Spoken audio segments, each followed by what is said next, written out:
the Federal Aviation Administration's relationship with Boeing and its approval of the airliner whose two recent crashes killed more than 300 people threaten to erode public trust in commercial air travel, senators warned U.S.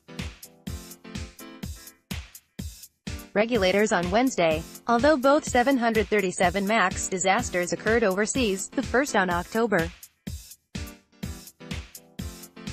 29 in Indonesia and the second on March 10 in Ethiopia, the questions that have been raised about regulatory processes strike at the very heart of aviation safety here at home, Sen. Ted Cruz, R. Texas, said during a hearing convened by the Chamber's aviation panel, which he chairs.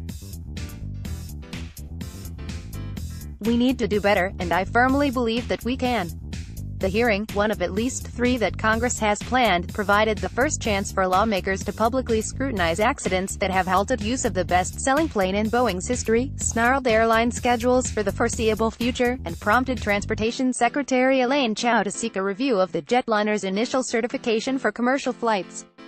The 737 MAX, the latest version of a plane flown since 1967, underwent less rigorous scrutiny beforehand than a totally new model would have, and the FAA relied heavily on inspections done by Boeing employees themselves under a system that delegates some duties to non-agency employees and organizations, including companies, that have particular expertise.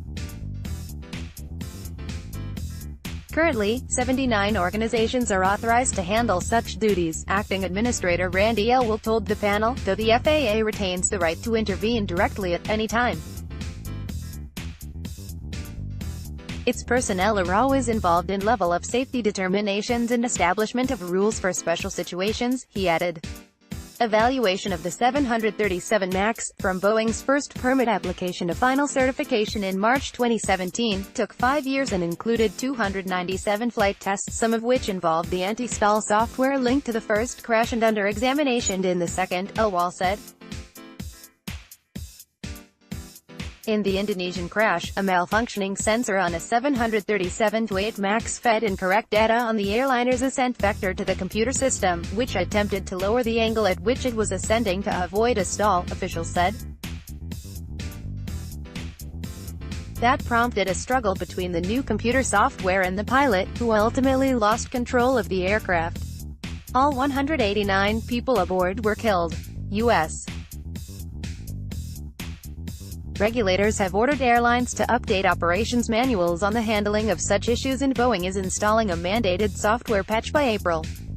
The fact that the patch hadn't been completed was part of what prompted the high level of concern after the Ethiopian crash, which occurred outside the capital of Addis Ababa, killing all of the plane's 157 occupants. It wasn't until data transmitted to satellites from the flight showed climbs and descents during takeoff similar to those before the Indonesia crash that the FAA ordered carriers to park the planes. Regulators in the European Union, China, and Canada had already done so. "I've been deeply disappointed, in fact shocked, that in grounding these aircraft, American safety officials lagged instead of led the world," Sen. Richard Blumenthal, D-Con, told Elwell. "As important, maybe more so, is the system that led to, in fact, outsourcing safety to the manufacturers of these aircraft," he said, noting that he plans to introduce a bill to reform the system and pointing to Boeing's urgency in developing the plane, which was needed to compete with a new, more fuel-efficient aircraft from rival Airbus. "The fact is that the FAA decided to do safety on the cheap, which is neither cheap nor safe, and put the fox in charge of the henhouse," Blumenthal said. Elwell, who defended the system, noted that a similar practice is used in Europe.